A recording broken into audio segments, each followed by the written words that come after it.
नमस्कार दोस्तों। जब भी हमारे देश पर कोई आपदा आई है, हमने सिर्फ एक बात साबित की है, भारत कभी झुकता नहीं, भारत कभी रुकता नहीं और भारत कभी हार नहीं मानता।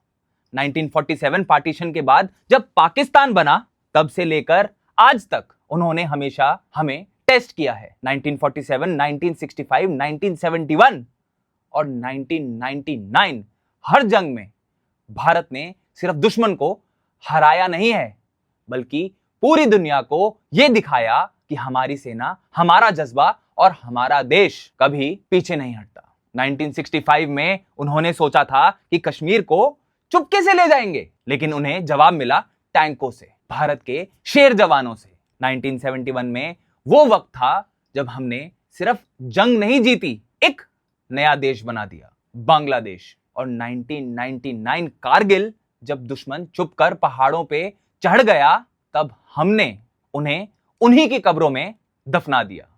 लेकिन सिर्फ वॉर जोन्स में ही नहीं, उन्होंने हमें अंदर से भी तोड़ने की कोशिश की। मुंबई अटैक्स, पठानकोट, उरी, पुलवामा, पहलगाम, ये सिर्फ अटैक्स नहीं थे, ये भारत के सब्र की आजमाइश थी। पर भारत ने हर बार जवाब दिया। हमारी रगों में खून बहता है, पानी नहीं। कभी सर्जिकल स्ट्राइक से, कभी एयर स्ट्राइक से और कभी डिप्लोमेटिक स्ट्राइक से हमने सब्र रखा। लेकिन जब जवाब देने का वक्त आया, तो हमने दिखाया कि हम सिर्फ शांत नहीं हैं, शक्तिशाली भी हैं। और अब अगर फिर से जंग का माहौल है, तो याद रखना, ये नया भारत है, ये पहले वार नहीं करता, लेकिन अगर छेड़ दिया जाए तो छोड़ता भी नहीं। हर बार उन्होंने सोचा कि भारत बिखर जाएगा, हर बार भारत ने साबित किया कि हम लोहे के बने हैं। ये जंग भी हम ही जीतेंगे, ना सिर्फ बॉर्डर पे बल्कि दिलों में भी, क्योंकि हमारी सेना के पास सिर्फ हथियार नहीं है, देश के लोगों का प्यार और विश्वास भी है। जय हिंद, जय Bharat. So what is the exact situation right now? अभी क्या चल रहा है वॉर फ्रंट्स पे? देखिए 22 तारीख से कंटिन्यूसली पाकिस्तान एस्केलेशन मोड में दिख रहा है, जबकि हम असली में जानते हैं कि उसकी कैपेसिटी और कैपेबिलिटीज़ नहीं है हमसे लड़ने की, पर फिर भी वो अपनी हरकतों से बाज नहीं आता। उसने 22 तारीख को हमारे निर्दोष लोगों को मरवाया। जब हमने टेरर कैंप्स को, टेरर इंफ्रास्ट्रक्चर्स को टारगेट करा, उसके बाद वो अभी ड्रोन वगैरह से आने लगा, तो वो कंटिन्यूसली एस्केलेशन कर रहा है। हमने जो भी अटैक्स करे बहुत प्रिसीशन के साथ करे, बहुत एक्यूरेट करे कि सिर्फ टेरर इंफ्रास्ट्रक्चर्स को, टेरर फैसिलिटीज़ को हम अटैक करें। लेकिन उन्होंने हमारे मिलिट्री बेसिस पे टारगेट करने की कोशिश की, हमारे रिलीजियस स्पॉट्स पे करने की कोशिश की, हमारे सिविलियन को मारा। इनफैक्ट जो क्रॉस एलसी जो फायरिंग चल रही है, वो भी एक तरीके से टारगेटेड कर रहे हैं। पुंछ राजौरी में हमारे एक गुरुद्वारे को उन्होंने गिरा दिया, हमारे सिविलियंस को, औरतों को, बच्चों तक को उन्होंने मारा है। सो वो एस्केलेशन पे चढ़ रहा है। अभी कल रात को पहली बार हमारी एयरफोर्स ने स्टेप इन करा है। और आज की प्रेस ब्रीफ में आपने सुना होगा कि हमने फर्स्ट टाइम अब उनके मिलिट्री बेसिस को अब टारगेट करा है। मतलब कितना रिस्ट्रेन दिखाए भारत सरकार और हमारे आर्म फोर्सेस, कितना रिस्ट्रेन दिखाए। तो एक तरीके से ये तो वो वाली सिचुएशन आ गई कि अब तो युद्ध के लिए आप हमें मजबूर कर रहे हो कि अब याचना नहीं, अब रण होगा, जीवन जय या मरण होगा। तो हमें मजबूर किया जा रहा है। और पाकिस्तान भी ये जानता है कि भारतवर्ष में जहां हम हाथ जोड़ के राधे राधे और राम राम बोलते हैं, वहां हमें त्रिशूल उठा के हर हर महादेव बोलना भी आता है। और वो हमें मजबूर कर रहा है इस चीज के लिए। तो क्या लगता है आपको, फुल फ्लेजेड वॉर की सिचुएशन हो रही है? देखिए, इसको मैं थोड़ा ब्रेक डाउन करता हूँ दो पार्ट्स में। जी। जिस तरीके से पाकिस्तान कंटिन्यूसली एस्केलेशन लेडर पे ऊपर चढ़ता जा रहा है और हमें मजबूर कर रहा है, तो सिचुएशन ये है कि वॉर कभी भी ब्रेकआउट हो सकती है। आज भारत ने बताया कि हम अब एक पहला एक्शन शुरू किया है हमने। अब तक तो हम सिर्फ डिफेंड कर रहे हैं अपने आप को। अब पहली बार एयरफोर्स के प्लेन्स ने उड़ान भरी है, तो हम तैयार हैं। अगर तुम हमें पुश कर रहे हो तो हम वॉर के लिए तैयार हैं। लेकिन यहाँ पे एक छोटा सा पॉइंट और बताऊंगा। जी। हम भी जानते हैं और पाकिस्तान भी जानता है कि पाकिस्तान हमसे लड़ नहीं सकता। पाकिस्तान की जो वॉर सर्ज कैपेसिटी है जो एक आम आदमी के लिए मैं बताता हूँ कि जो जितने दिन तक पाकिस्तान लड़ सकता है वो हफ्ता 10 दिन से ज़्यादा नहीं है, उसकी कैपेसिटी नहीं है। और अगर हम फुल फ्रंट पे जिस तरीके से हमने टेरर कैंप्स को टारगेट करा, कश्मीर से लेके और राजस्थान तक के सामने के एरियाज में हमने पाकिस्तान के अंदर टेरर कैंप्स को टारगेट करा है, तो उस फ्रंट पे अगर हम लड़ जाएं तो पाकिस्तान शायद एक हफ्ता भी नहीं लड़ पाए हमसे। सर हमारे बात करते करते अभी अभी रिसेंटली एक ट्वीट आया है Donald Trump president of the US का, that both the parties have agreed for immediate ceasefire. Sir this is breaking. अभी आपने बोला कि वो ज़्यादा दिन नहीं लड़ सकते, वो नहीं लड़ पाएंगे और उनके पास इतनी क्षमता ही नहीं है that they can be at war with India. What is your take on ceasefire? आप क्या कहना चाहोगे इस बारे में? इनफैक्ट मैं ये सोच रहा था कि पाकिस्तान आर्मी के चीफ मौलवी साहब जो हैं, असीम मुनीर, मौलवी साहब भागे थे, मैंने सुना अमेरिका की तरफ, वहाँ बात करने की कोशिश कर रहे थे। तो मुझे पूरी उम्मीद थी कि कटोरा छाप देश के कटोरा छाप जनरल साहब जो हैं ये ज़रूर वहाँ भीख मांगने गए होंगे, क्योंकि उनको पता है प्रेसिडेंट डोनाल्ड ट्रंप ने पाकिस्तान को सपोर्ट नहीं कर रहे थे। और अभी एक न्यूज़ भी आई थी कि आईएमएफ ने उनको फिर से भीख दे दी है पाकिस्तान को, और ये पॉइंट था कि पाकिस्तान उस पैसे को भारत के खिलाफ यूज़ करने की कोशिश ज़रूर करेगा, क्योंकि उसकी फितरत ही वैसी है। तो यहाँ पे अमेरिका का स्टेप इन, एक थोड़ा सा डाउट था कि ज़रूर अमेरिका स्टेप इन करेगा, क्योंकि इंडिया ने ऑब्जेक्शन ऑलरेडी उठाया था कि आप पाकिस्तान को ऐसे टाइम पे आईएमएफ से लोन दे रहे हो, ये जानते हुए कि पाकिस्तान हमारे यहाँ हमारे घर में टेरर फैला रहा है और हम उस पर डिसाइसिव एक्शन लेने के लिए तैयार हैं। हमें भारत सरकार ने बिल्कुल क्लियर किया था। तो ऐसे टाइम पे उसको फंड्स मिले तो वो वहाँ पे जाके नाक रगड़ के आया होगा और वो बोल के आया होगा कि आप मुझे भीख दे दो, हम इस पैसे को भारत के खिलाफ नहीं लगाएंगे। और उसका सिर्फ एक ही तरीका था, फिर उसने बोला हो कि आप भारत से बोलो कि वो शेलिंग बंद कर दो। पैसा तब मिलेगा जब जंग को यहीं रोका जाएगा। जरूर देखो, पाकिस्तान की फितरत सिर्फ हम नहीं, हर कोई जानता है जी आप देखो पाकिस्तान की हिस्ट्री क्या है। 47-48 से कहानी शुरू होती है जी। दो देश बन रहे हैं। जम्मू कश्मीर ने बोला कि वो अलग रहना चाहते हैं, पाकिस्तान ने क्या किया, कबायलियों को लेके अपनी फोर्स को लेके और घुस गया कश्मीर में। वो तो महाराजा हरि सिंह अगर 2 दिन भी लेट हो जाते तो पाकिस्तान ने पूरा जम्मू कश्मीर कैप्चर कर लिया होता। जब महाराजा हरि सिंह आए और पंडित नेहरू के पास बैठे, उसके बाद ही तो आर्म फोर्सेस गई हमारी जी। फर्स्ट सिख वहां पे गई, तो तभी गई। तो पाकिस्तान को तो पीठ में छुरा घोंपने की आदत है। आप देखो कारगिल जब हुआ, हमारे प्रधानमंत्री थे अटल बिहारी वाजपेयी जी। वाजपेयी जी वहां गए दोस्ती का हाथ बढ़ाने, जी समझौता एक्सप्रेस चल रहा है, भाईचारा बढ़ाने की हम्म। कोशिश कर रहे हैं, और पाकिस्तान ने क्या किया, जनरल परवेज मुशर्रफ तो अलग ही वो कहानी में कारगिल ऑक्युपाई करना चाह रहे थे।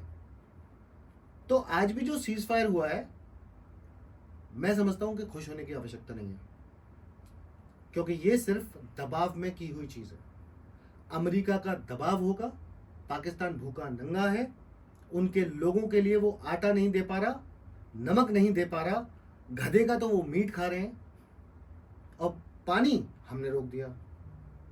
तो ऐसे में पाकिस्तान की काबिलियत कहीं से भी नहीं थी हमसे लड़ने की, किसी एंगल से नहीं थी, पर वो अपना एक फेस सेविंग कर रहे थे जी। अपनी जनता को गुमराह करने के लिए, और इसलिए उन पे विश्वास नहीं करना है। पाकिस्तान ने हमेशा पीठ में छुरा घोंपा है हमारे, तो भलाई के लिए ये भी याद रखें कि हाँ, हमने अग्री किया है, सीज फायर है, स्टैंड डाउन नहीं है। आपको क्या लगता है सीज फायर कितने दिन चलेगा? ऐसे सीज फायर बहुत बार हुए हैं, 2003 में, 2021 में कितनी बार सीज फायर्स हुए हैं, और हर बार पाकिस्तान ने पलटवार किया है, पीठ पे छुरा घोंपा ही घोंपा है। व्हाट डू यू थिंक, एक सोल्जर के पॉइंट ऑफ व्यू से, आपके एक्सपीरियंस के ऊपर बेस्ड, आपको क्या लगता है कि ये सीज फायर टेम्पररी है या this will be a permanent solution for the time being? देखिए, पाकिस्तान के साथ कुछ भी परमानेंट नहीं है। दूसरा मैं बता दूं कि पाकिस्तान के साथ चीन का हाथ भी है, और चीनी माल तो हम जानते हैं जी कि चले तो चांद तक और ना चले तो शाम तक। वही चीज़ पाकिस्तान की है कि जो सीज फायर है, इसके धोखे में स्टैंड डाउन नहीं होना है, रिलैक्स नहीं हो जाना है, क्योंकि आज अभी इनके ऊपर दबाव है। आप आईएमएफ का पैसा रिलीज तो होने दीजिए, अभी तो सैंक्शन हुआ है ना, सिर्फ सैंक्शन हुआ है, और Right. सैंक्शन करवाने के लिए ही ये पाकिस्तान ने शर्त रखी होगी। पाकिस्तान से कहा गया होगा कि तू इंडिया के खिलाफ यूज नहीं करेगा इसको, तो उसने बोला होगा त्राहिमाम दौड़ता हुआ कि साहब आप इंडिया पे प्रेशर डालो, इंडिया को बोलो। इंडिया किसी के दबाव में आने वाला नहीं है। राइट। बस सिर्फ एक चीज का ध्यान रखना है, रिलैक्स मत हो जाना। ये पीठ में छुरा घोंपने वाला देश है, ये एक कायर देश है, और अब जब ये हमसे फ्रंटल लड़ाई नहीं कर रहा है, सीज फायर बोल दिया है, ड्रोन नहीं आएंगे पाकिस्तान के लेवल से, पाकिस्तानी आर्मी नहीं आएगी पाकिस्तान के लेवल से, लेकिन वो आतंकवादियों को भेजेगा। वो जिस तरह से पंजाब और राजस्थान के अंदर ड्रोन्स को यूज करके ड्रग्स बेचता था, वो करेगा। उसकी फितरत ही खराब है। तो आज गोली चलाना बंद हो गया है, ट्रिगर नहीं दबाना, पर चैम्बर में राउंड रखना। ये आस्तीन के सांप है, इनको आस्तीन तक मत आने देना, मेरा यही कहना होगा। सर, आप कश्मीर में लाइन ऑफ कंट्रोल में काफी एक्टिव रहे अपने टाइम पे। मैं जानना चाहता हूं कि ये ceasefire, how will that impact on the morale of the troops who are posted in the LOC area? देखिए, पहले सीज फायर नहीं होता था जी। 2003 से पहले। ठीक है। 2003 के बाद से सीज फायर आया, उसके बाद छुटपुट घटनाएं होती थी। बीच बीच में कुछ दिन के लिए फायरिंग हो जाएगी, फिर इंटरवेंशन हो गया, सरकार ने बात करी, उसके बाद में शांत हो जाते थे। तो वहां पे जो जवान एक पोस्टेड है, वहां पोस्ट के ऊपर जो बैठा है, उसके सामने तो हर समय खतरा है। उसको नहीं पता कि, मैंने बोला ना कि पाकिस्तान पे भरोसा नहीं है। आज सीज फायर करा है, कोई बड़ी बात नहीं है, आज रात कोई फायरिंग हो जाए। तो जो जवान वहां बैठा है, वो तो हर समय अपनी जान हथेली पे लेके बैठा है, वो रिलैक्स हो ही नहीं सकता, वो स्टैंड डाउन कर ही नहीं सकता। क्योंकि पाकिस्तान का क्या है, आज शेलिंग नहीं कर रहा, कोई बात नहीं, आतंकवादी भेज देगा, स्मॉल आर्म से फायर कर देगा, मशीन गन को यूज करेगा, आरटी और मोटर्स यूज नहीं करेगा, या कब कर दे। तो वो जो एक जवान, एक ऑफिसर वहां पे बैठा है, वो तो हर समय बिल्कुल एक टाइट रोप के ऊपर चल रहा है कि हम फर्स्ट यूज नहीं करते। राइट। हम आमतौर पे हम इसी चीज को फॉलो करते हैं।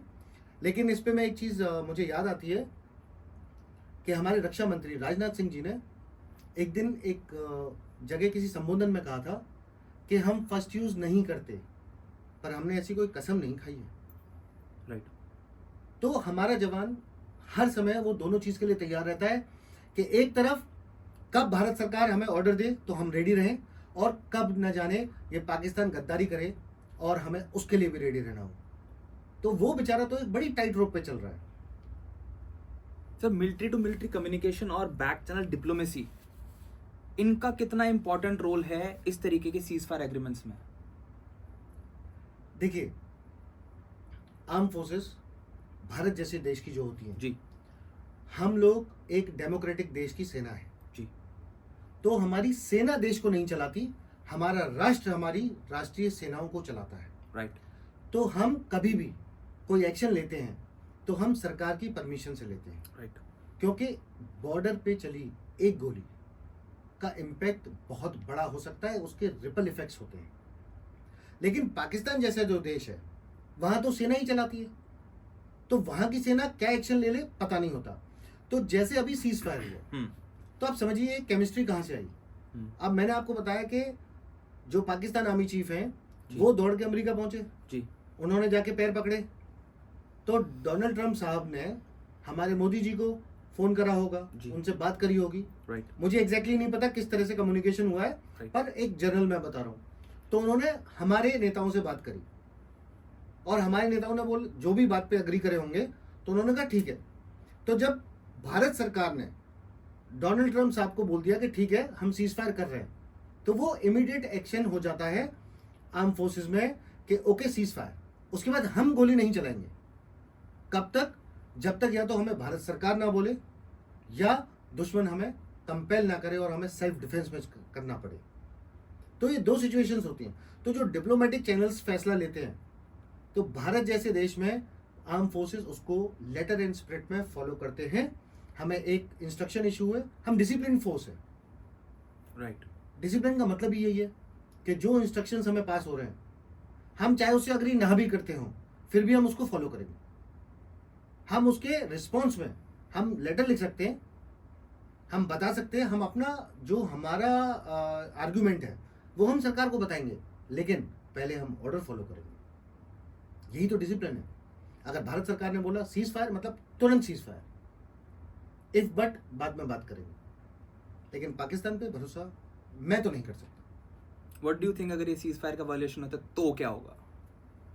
देखिए, अब ग्राउंड पे जो ऑफिसर्स हैं, असली कॉलिंग तो वो लेंगे। राइट। मैं अपना बता सकता हूं कि अगर मैं पोस्ट पे हूं, नॉर्मली ऑर्डर्स भी इसी प्रकार के होते हैं Right. कि मैं पोस्ट पे हूं, भारत सरकार ने आज बोला सीज फायर, तो मेरा फायर सारा सीज हो जाएगा, अभी Right. मैं फायर नहीं करूंगा।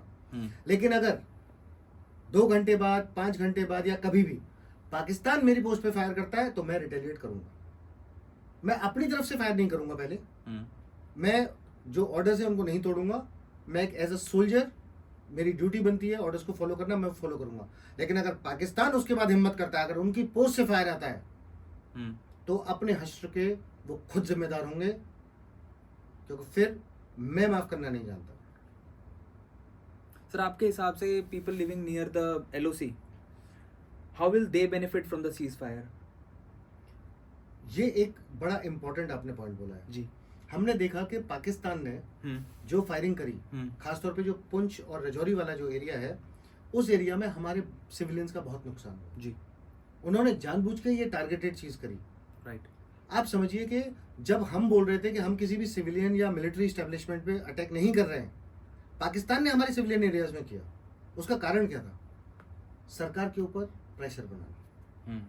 जब आम नागरिक परेशान होता है तो सरकार, कोई भी एक मॉरल सरकार जैसे हमारे भारत में है, ऐसी सरकार के ऊपर एक ऑटोमेटिक प्रेशर आ जाता है कि मेरे नागरिकों का हनन हो रहा है, मेरे नागरिकों को परेशानी हो रही है, तो देश उस चीज को डिफ्यूज करने की कोशिश करता है।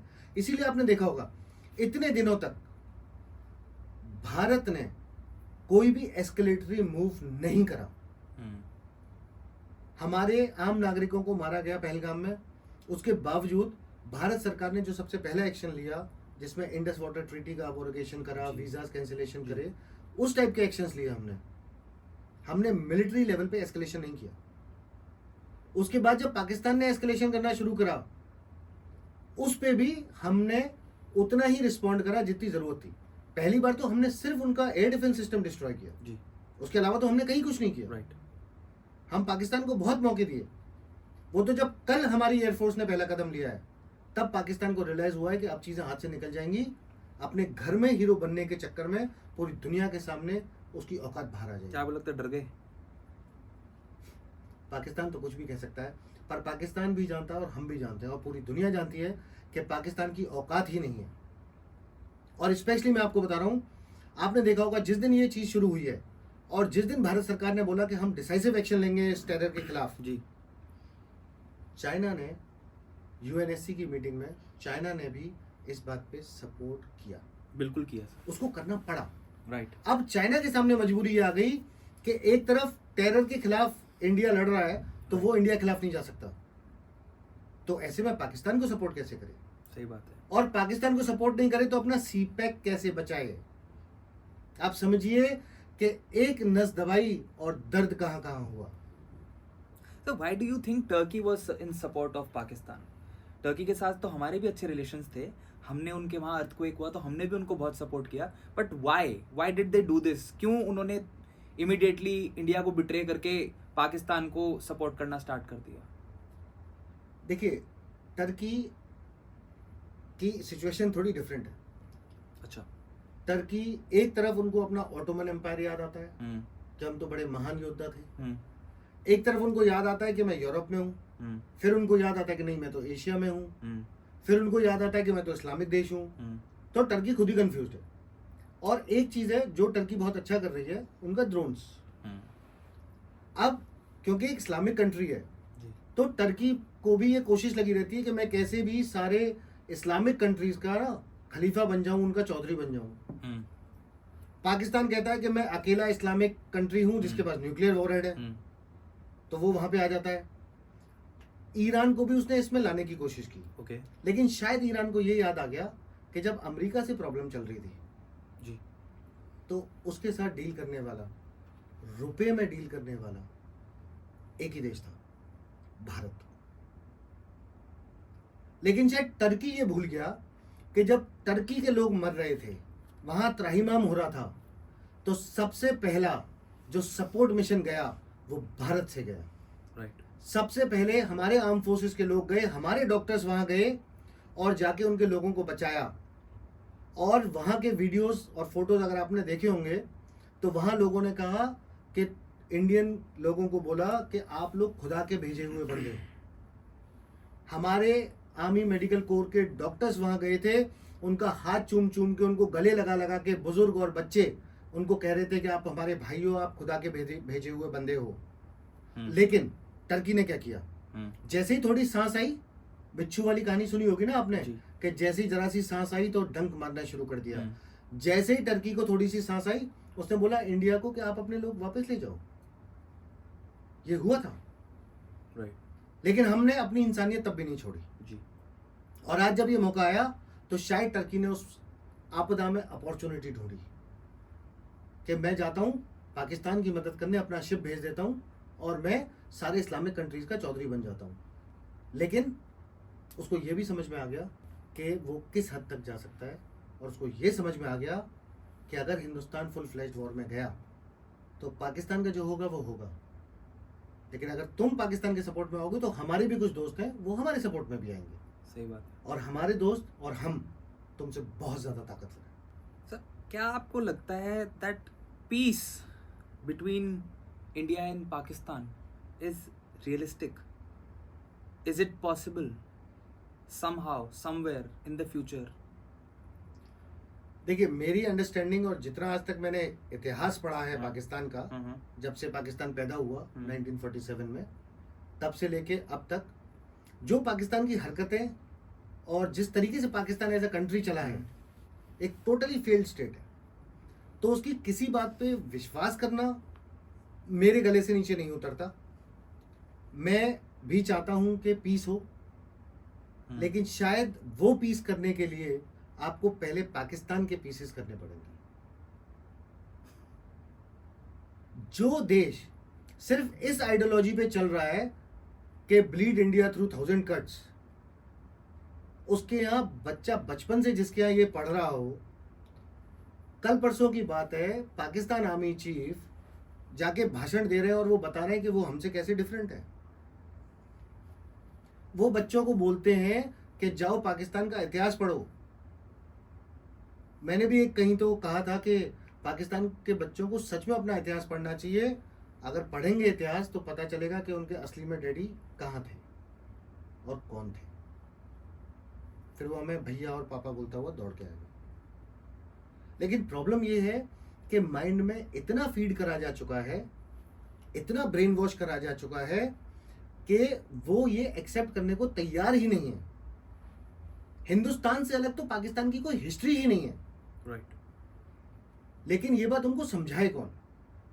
अब वो अपने मन में सोच के बैठे हैं कि पता नहीं वो कौन से देश की कौन सी रेस के बच्चे हैं और निकले यहां से। तो इसलिए पाकिस्तान पे विश्वास मैं नहीं कर पाऊंगा। Sir, a lot of people believe in war, a lot of people believe in peace. कुछ लोग कहते हैं that war is necessary. कुछ लोग कहते हैं that above everything, peace is very important. What is your take? Should there be a war or should there be peace? What if Pakistan backfires tomorrow? क्योंकि आदत तो है, फितरत से तो आप इंसान को बदल ही नहीं सकते ना। 99 में भी यही किया इन्होंने, 3 में भी यही किया, उसके बाद भी इन्होंने 26/11 हुआ, बहुत कुछ हुआ। हर दूसरे दिन सुनने को आता है कि सीज फायर वायलेशंस हो रही हैं। उसके बाद what do you think, peace और वॉर? तो जैसे हम देखें कि महाभारत में भगवान श्री कृष्ण शांति दूत बन के गए और उन्होंने बहुत कोशिश की कि पीस हो। तो यहाँ पे एक बड़ी अच्छी बात हमने सीखी कि भगवान ने हमें क्या डायरेक्शन दिए। हम भगवान राम और भगवान कृष्ण का ही देश है। हमें सिखाया गया कि शांति होनी चाहिए, राइट। वासुदेव कुटुंबकम होना चाहिए, पूरी दुनिया वी आर अ फैमिली। हर कोशिश करो कि युद्ध ना हो, लेकिन जब वो सब विफल हो जाए तो भगवान कृष्ण ने ही हमें सिखाया कि जब सारे मेजर्स फेल हो जाए तो युद्ध नेसेसरी होता है। कभी कभी शांति स्टैब्लिश करने के लिए भी आपको वॉर चाहिए होता है, और पीस पे आप तभी रह सकते हो जब you have a very strong arm forces and your enemies are really scared of you. Right. क्योंकि जब भी आपके एनिमी को ये लगेगा, और खासतौर पे पाकिस्तान जैसे एनिमी को, जब भी उसे लगेगा कि आप शांत हो गए हो और उसके पास एक मौका है आपको बैक स्टेप करने का, वो चूकेगा नहीं। तो पीस होनी चाहिए। मैं चाहता हूं कि पीस हो, मैं चाहता हूं कि शांति हो, मैं चाहता हूं कि जो पैसा, जो एफर्ट्स, जो मैन पावर युद्ध में लग रही है वो भारतवर्ष की तरक्की में लगे। लेकिन वहीं पे कुछ पाकिस्तान जैसे देश हैं जो एक दोष हैं, उनके यहाँ प्रोग्रेस की बात होती ही नहीं है, उनके यहाँ कोई क्रिएटिव चीज़ नहीं हो रही, उनके यहाँ कोई इंडस्ट्रीज फ्लरिश नहीं कर रही, उनके यहाँ पढ़ाई से कोई मतलब नहीं है। और वहीं दूसरी तरफ हिंदुस्तान है जहाँ हम तरक्की की, इकोनॉमी की, इंफ्रास्ट्रक्चर की, बड़ी बड़ी चीज़ों की बात करते हैं। आज फॉर्च्यून 500 कंपनीज में आप देखो कितने हिंदुस्तानी लोग हैं जो वहाँ पे सीईओज हैं, सीओओज हैं, प्रेसिडेंट्स हैं, क्योंकि ये हमारा कल्चर है। हमने यही सीखा, ये हमें सदियों सदियों से, हजारों साल से हमारे डीएनए में है। बिल्कुल। लेकिन आप पाकिस्तान जैसे देशों को कैसे रोकोगे? सही बात है।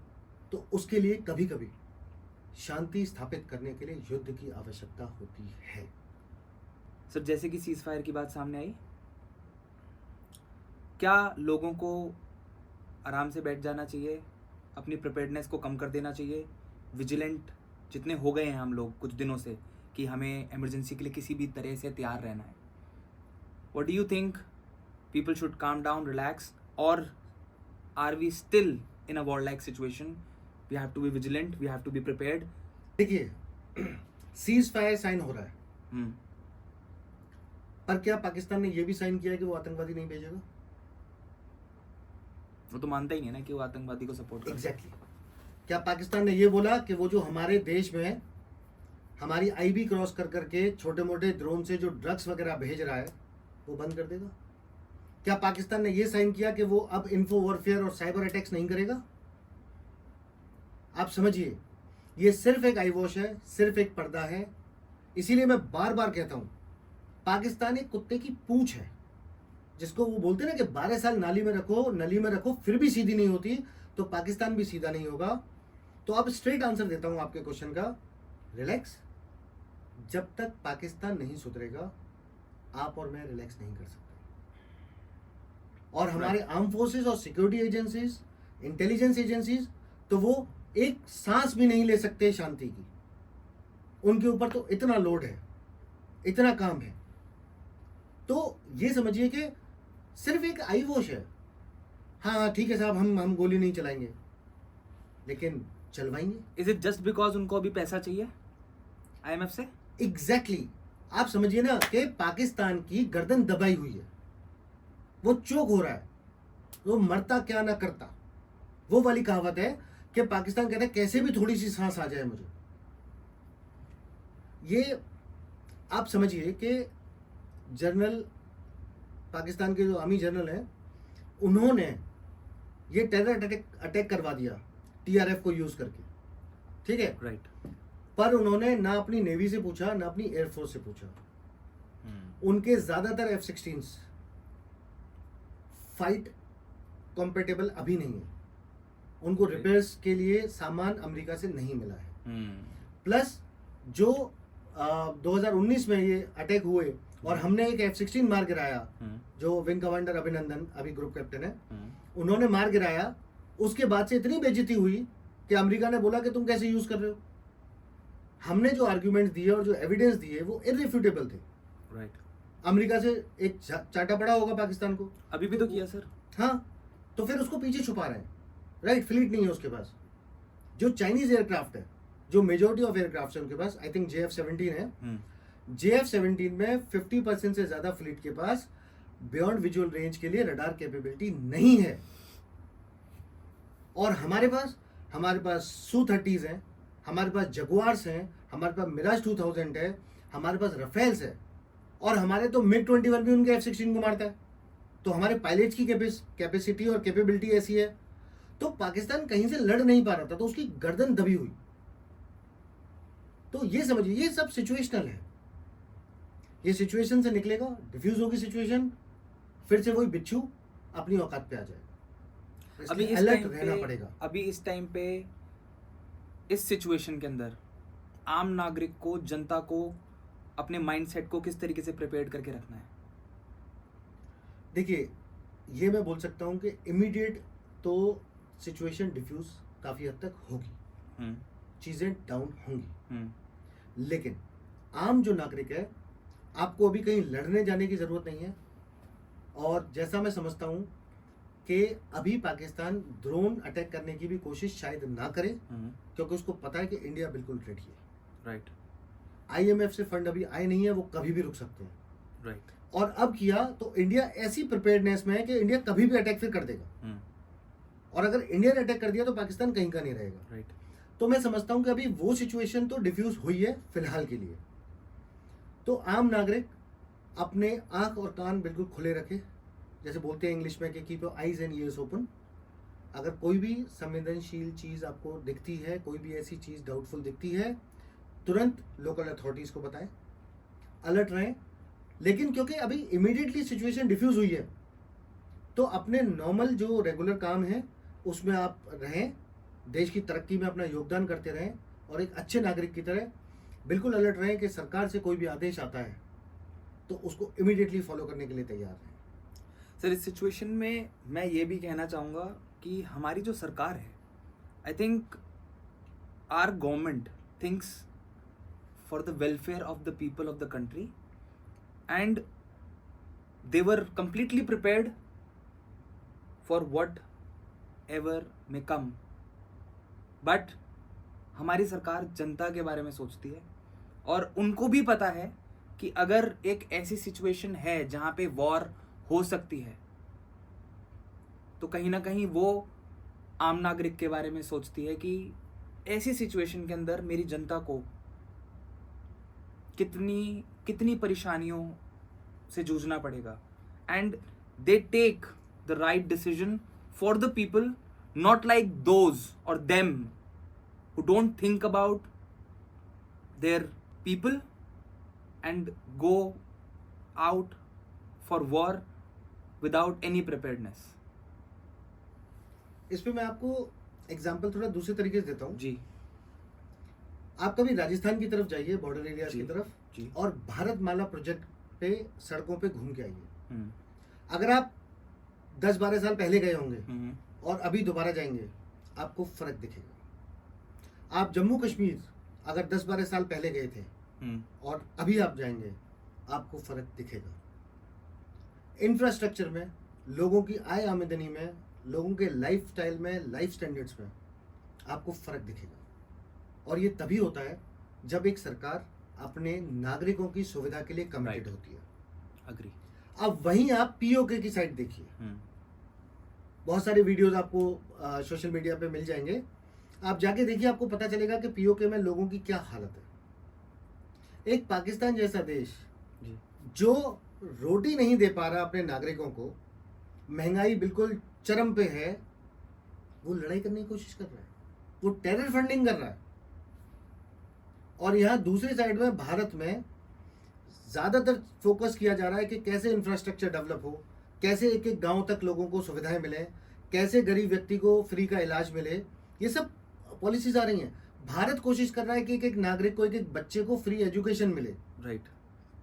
हम right to information, right to education, right to Ayush, ऐसी बातें कर रहे हैं, सही बात। और वहाँ पाकिस्तान कह रहा है कि टेररिस्ट भेज दो इंडिया में। So before we come to an end to today's podcast, one message that you would like to give to the youth about patriotism and peace, especially in the context of the India-Pakistan relations. मैं proud feel करता हूँ आज कि जो भी situations अभी पिछले कुछ दिनों से चल रही थी, बच्चा बच्चा हर हर महादेव का नारा लगा रहा था, सब तैयार थे। यंग बच्चों ने सामने आके बोला कि हथियार दे दो मेरे हाथ में, मैं भी जंग के मैदान में जाना चाहता हूँ. What would be a message that you would like to give to the youth at these times? मैं आपको बताऊंगा कि हमारे पास हर चीज़ का एग्जाम्पल है. हमारा इतिहास इतना सॉलिड है, हमारे पास हर चीज़ का एग्जाम्पल है कि जैसे महाभारत में भगवान कृष्ण सबसे पहले वो गए शांति के लिए, याचना करने गए, हाथ जोड़ के गए, जबकि वो भगवान थे. और आपको याद होगा कि जब वो सारे प्रयास फेल हो गए तो युद्ध का शंख बजाने वाले भी भगवान श्री कृष्ण थे. तो मैं यूथ को यही मैसेज दूंगा, आप यही याद रखो, अपने आप को बहुत अच्छा बनाओ, बहुत स्ट्रांग बनाओ, देश की तरक्की में अपने आप को समर्पित रखो, और अगर ज़रूरत पड़े तो भगवान कृष्ण की तरह उनसे लेसन लेते हुए दुश्मन से लड़ने के लिए भी तैयार रहना. यही एक मैसेज है, यही भारत को ज़रूरत है. जय हिंद. जय हिंद, जय भारत.